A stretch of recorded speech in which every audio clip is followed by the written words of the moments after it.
Hello जय मसी। मलाई आशा एवं पूर्ण विश्वास छ यहाँहरू सबैजना आराम कुशल नै हुनुहुन्छ भनेर। म आफै पनि आराम कुशल नै छु प्रभुको अनुग्रहमा।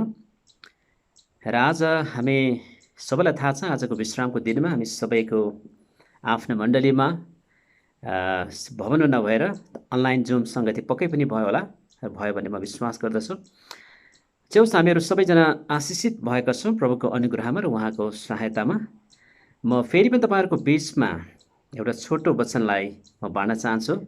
यो वचन सुनेर मनमा गुनेर हृदयमा उनेर राख्नुहोला है। किनभने परमेश्वरको वचन हामी सबैको लागि एकदमै महत्त्वपूर्ण छ। जीवन धान्ने र संसारदेखि स्वर्गसम्म तान्ने शक्ति चाहिँ परमेश्वरको वचनबाट मात्रै आउँछ है।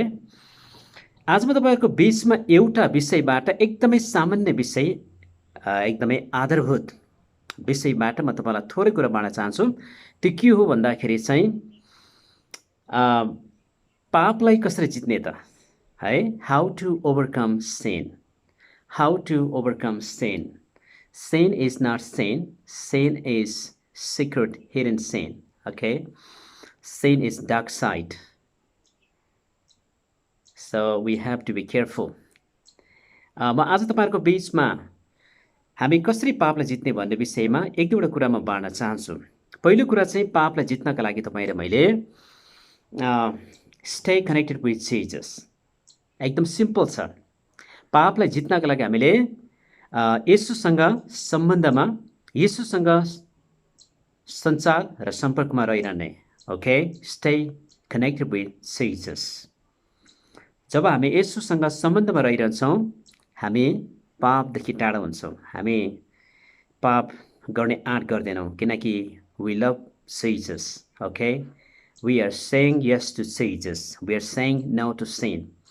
त्यसले गर्दा हामी परमेश्वरलाई धन्यवाद दिँदै जब हामी उहाँको चरणमा हामी जान्छौँ, हामी येशूको नजिक हामी जान्छौँ, हामी पवित्र जीवन, आत्मिक जीवनतिर वृद्धि हुँदै जान्छौँ है। यूहन्ना 15को 1देखि 4ले त्यही भन्दछ, ममा रहो र म तिमीहरूमा रहे भने, अथवा मेरो वचन तिमीहरूमा रहे भने जे इच्छा लाग्छ माग भन्नुभयो है।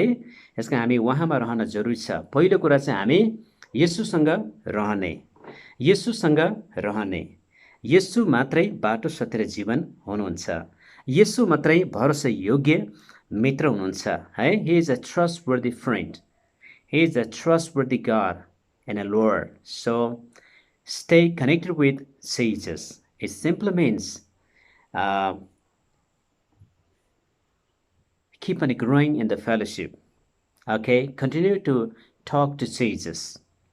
हामी निरन्तर येशूसँग प्रार्थनामा बोलचाल गरौँ, कुराकानी गरौँ, बातचित गरौँ, सङ्गतिमा निरन्तर लागिरहौँ, प्रार्थनामा नम्रपूर्वक प्रार्थनामा लागिरहौँ, उहाँलाई धन्यवाद दिने, उहाँलाई प्रशंसा आराधना काम निरन्तरमा गरिरहौँ। पहिलो कुरा चाहिँ stay connected with Jesus.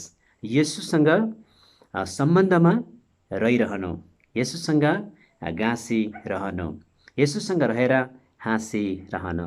Okay, गाँसिरहनु, हाँसिरहनु, उहाँसँग सञ्चार सम्पर्क गरिरहनु।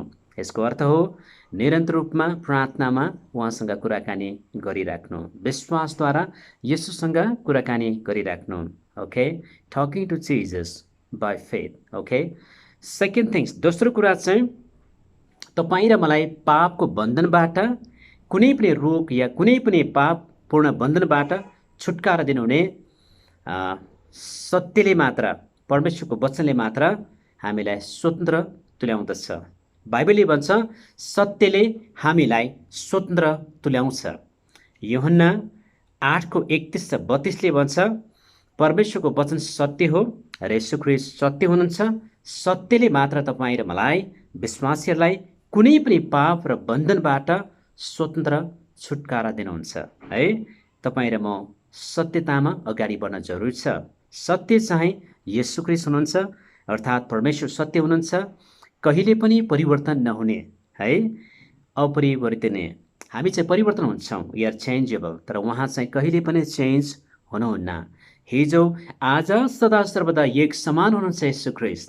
यसकारण हामी येशूलाई विश्वास गर्छौँ। येशू सत्य हुनुहुन्छ अनि येशूले मात्र तपाईँ र मलाई पापको बन्धनबाट, कुनै पनि अन्धकारको बन्धनबाट, दुष्टको बन्धनबाट छुटकारा दिनुहुन्छ, स्वतन्त्र जीवन दिनुहुन्छ है।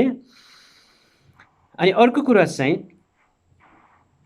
भजन सङ्ग्रह 33:4 भन्छ, उहाँको वचन ठिक र सत्य छ। ओके, तपाईँ र मैले सत्यलाई विश्वास गरेको हुनाले हामी छुटकारा पाउँछौँ, छुटकारा पाउँछौँ, त्यसमा कुनै शङ्का छैन। Don't worry for that, the truth sets us free. Okay, the truth sets us free. सत्य चाहिँ उहाँको वचन हो, सत्य चाहिँ येशू ख्रीष्ट हुनुहुन्छ। Jesus is the truth, the word of God is the truth. परमेश्वरको वचन सत्य छ, लिखित वचन लोगोस, बाइबलको वचन।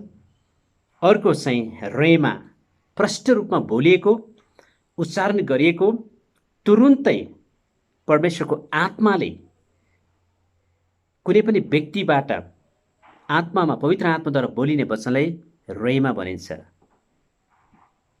Clearly spoken, okay, understandable. लिखित वचन चाहिँ लोगोस हो, द बाइबल। ओके, हामीलाई स्वतन्त्र परमेश्वरको वचनले येशू ख्रीष्टले मात्र स्वतन्त्र पार्नुहुन्छ है। दोस्रो कदम। तेस्रो कदम चाहिँ हामी येशू ख्रीष्टले मात्र तपाईँ र मलाई अनन्त जीवन दिनुहुन्छ। येशू ख्रीष्टले मात्र तपाईँ र मलाई अनन्त जीवन, प्रशस्तताको जीवन दिनुहुन्छ। यूहन्ना 10:10 भन्छ, शैतानले चाहिँ नाश गर्न, चोरी गर्न, हत्या गर्न मात्रै काम गर्छ दुष्टले चाहिँ, तर येशू ख्रीष्टले चाहिँ प्रशस्त जीवन पाउन् भनेर उहाँ आउनुभयो। त्यसका तपाईँ र म प्रशस्त जीवन चाहन्छौँ, अनन्त जीवन चाहन्छौँ, प्रशस्त जीवनमा बढ्न चाहन्छौँ भनेदेखि चाहिँ हामीले येशूलाई निरन्तर पछ्याउनुपर्छ, येशूलाई निरन्तर रूपमा हामीले विश्वास गरिराख्नुपर्छ। किनकि abundant life that comes from the lord Jesus Christ, not from the devil. किनभने शैतान त झुटको पिता हो प्रियहरू।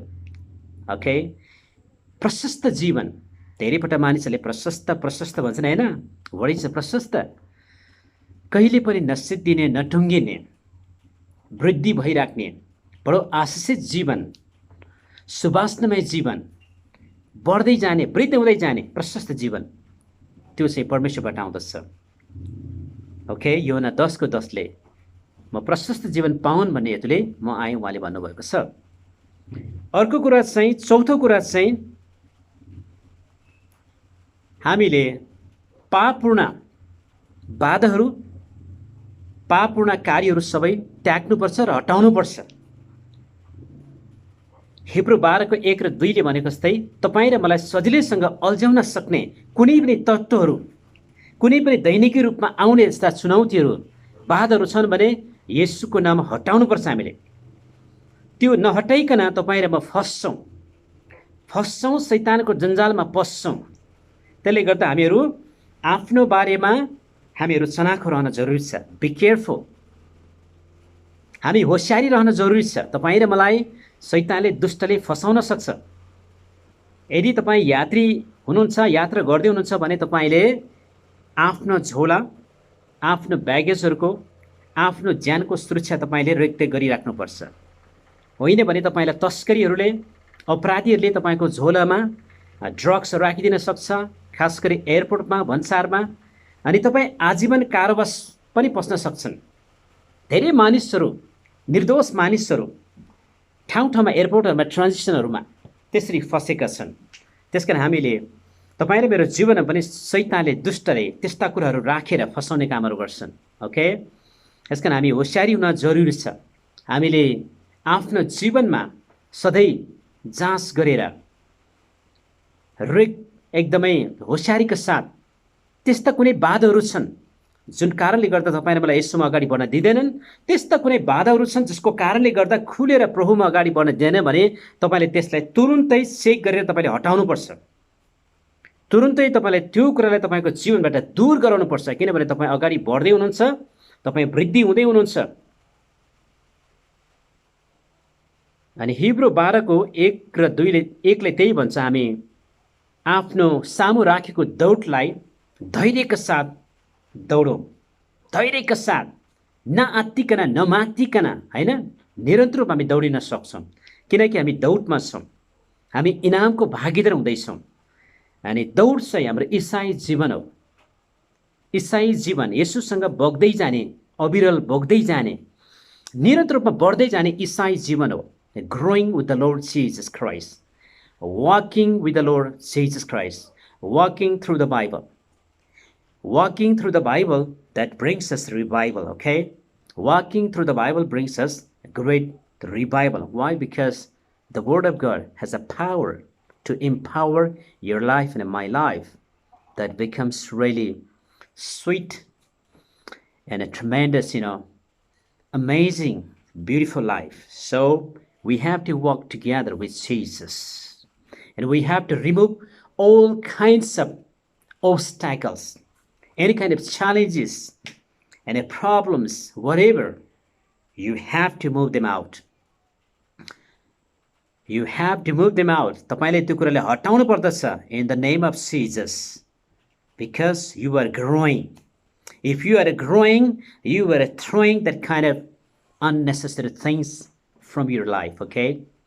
So keep on growing up. अनि अर्को कुरा भन्दछ कि मेरो आँखाले सामान्यमा कुनै निज कुरा राख्ने छैन। भजन सङ्ग्रह 101 को 3 ले भन्छ, मेरो आँखाको सामान्य कुनै निज कुरा भनेको चाहिँ अर्थहीन कुराहरू, अपवित्र कुरा, परमेश्वरको महिमा नहुने कुराहरू म मेरो आँखाको सामान्य राख्ने छैन। That's what we have to do, man. Woman or man, we have to do the same things. तपाईले मेरो अगाडि कुनै पनि फोहोरी कुराहरू, बाधाका कुराहरू, नराम्रो कुरा छन् भनेदेखि remove them right now in the name of Jesus भनेर हटाउनु पर्यो, डाँडा कटाउनु पर्यो, त्यसलाई धुलो चटाउनु पर्यो। त्यो चाहिँ तपाईको जिम्मेवारी। That's your responsibility, man. We have to do that. हामीले त्यो गर्न एकदमै जरुरी छ। चौथो कुरा चाहिँ तपाईँ र मैले के गर्नुपर्छ भन्दाखेरि चाहिँ येशू ख्रीष्टसँग अझै सम्बन्ध वृद्धि हुँदै जानका लागि तपाईँ र मलाई सबै किसिमको पाप र बन्धनबाट छुटकारा दिने चाहिँ अनुग्रहबाट हो। Okay, we live by grace, we live by grace and also spiritual race. When we understand God's grace, so we can continue our spiritual race. किनकि ख्रीष्ट येशू चाहिँ अनुग्रह हुनुहुन्छ। Jesus is grace. Grace is the center of New Testament. The grace is the heart of New Testament. Jesus is grace. When you meet him, you are meeting grace. When you meeting grace, you are shining your face because of his love. Hallelujah, praise the Lord. प्रभुले तपाईँ र मलाई, तपाईँ र मेरो मुहारलाई, जीवनलाई चम्काउनुहुन्छ। तपाईँ र मेरो कुनै पनि अशुद्ध, अपवित्र दागहरू, पापहरू छन् भने तपाईँ र मलाई त्यसबाट शुद्ध पार्नुहुन्छ। किनकि उहाँ अनुग्रह हुनुहुन्छ, उहाँ दण्ड दिने, तपाईँ र मलाई दण्ड दिइराख्ने, दोष दिने प्रभु होइन। He loves you so much. म त यस्तो मान्छे, उस्तो मान्छे, मलाई कसले पत्याउँछ र म त अगाडि बढ्न सक्दिनँ होला, because I did a lot of things, bad things, and I have a lot of sins, I committed a lot of sins. यदि तपाईँ त्यो सोच्दै हुनुहुन्छ भने no, try to understand the grace of the Bible. Jesus is the grace. He loves you so much. Just come to him. उहाँमा आउनुहोस्, he loves you. He loves you, he hugs you, okay? उहाँले तपाईँलाई प्रेम गर्नुहुन्छ। No worries, no sorries. Just repent yourself and depend on God, okay? That's what I can tell you. म त्यही कुरो भन्न चाहन्छु तपाईलाई, अगाडि बढ्नुहोस्, प्रभुको वचनलाई विश्वास गर्नुहोस्। ख्रीष्ट येशू अनुग्रह हुनुहुन्छ। हामी अनुग्रहद्वारा बाँचिएका मानिसहरू, हामी आफ्नो धर्म कर्मले, शक्तिले, ज्ञान बुद्धिले बाँचेका मानिसहरू होइन, अनुग्रहबाट बाँचेका मानिस। त्यसकारणले कम टु ग्रेस। उहाँको अनुग्रह तपाईहरु निम्ति एकदमै महत्त्वपूर्ण छ। पहिलो कोरिन्थी 6:11 भन्छ है, तपाईँ र मलाई परमेश्वरले अनुग्रहबाट बचाउनु भएको छ। अन्तिम कुरा चाहिँ पवित्र आत्माको अगुवाईमा जीवन बिताउने, पवित्र आत्माको शक्तिद्वारा पवित्र आत्माको अभिषेकद्वारा, पवित्र आत्माको शक्तिद्वारा, पवित्र आत्माको सहायताद्वारा जिउने हामीले आँट गर्नुपर्दछ। किनकि तपाईँले मलाई पवित्र आत्मा दिनुभएको छ। लुकाको पुस्तक र मत्तीको पुस्तकले माग तिमीले पाउनेछ, खोज भेटाउनेछ, तर अन्तमा त के हुनुभएको छ, मत्तीको पुस्तकले असल कुरा, लुकाको पुस्तकले तोकेर भन्नुभएको छ पवित्र आत्मा। You need the Holi spirit. पवित्र आत्मामा चाहिँ हामी भर्दै जाने हो। त्यसकारण हामी आफ्नै शक्तिले, आफ्नै भक्तिले हामी यसै जीवन जिउन सक्दैनौँ प्रियहरू, तर पवित्र आत्माको शक्तिद्वारा मात्र जिउन सक्छौँ। त्यस कारणले हामी ख्रिस्टमा पापलाई कसरी जित्ने, हामी पापलाई कसरी जितेर अगाडि बढ्ने भन्ने कुरामा मैले 2-3 कुरा तपाईँहरूको बिचमा राखेँ। धेरै कुराहरू छन्, तर एकदम बेसिक कुराहरू होइन। उहाँसँग सम्बन्धमा रहिरहनु, दोस्रो चाहिँ उहाँको सत्यताले हामीलाई स्वतन्त्र पार्छ भनेर विश्वास गर्नु, अनि यसुले मात्र अनन्त जीवन अथवा प्रशस्त जीवन दिनुहुन्छ भन्ने कुरा विश्वास गर्नु, लगायत थुप्रै कुराहरू छन्। ओके, दैनिक रूपमा हामीहरू कुनै न कुनै चुनौतीहरू हामीसँग छन्। नदेखिएका पापहरू, नदेखिएका अल्झाउने पाटोहरू, समस्याहरू धेरै हुन सक्छन्, तर ती सबै कुरा हामी हटाउँदै अगाडि हामी बढ्न सक्छौँ। Okay, I just want to pray for you guys. Okay, right now. Okay, म तपाईँको लागि प्रार्थना गर्न चाहन्छु, because I believe in prayer. Okay, म तपाईँलाई प्रार्थना गर्छु हामी सबैको लागि।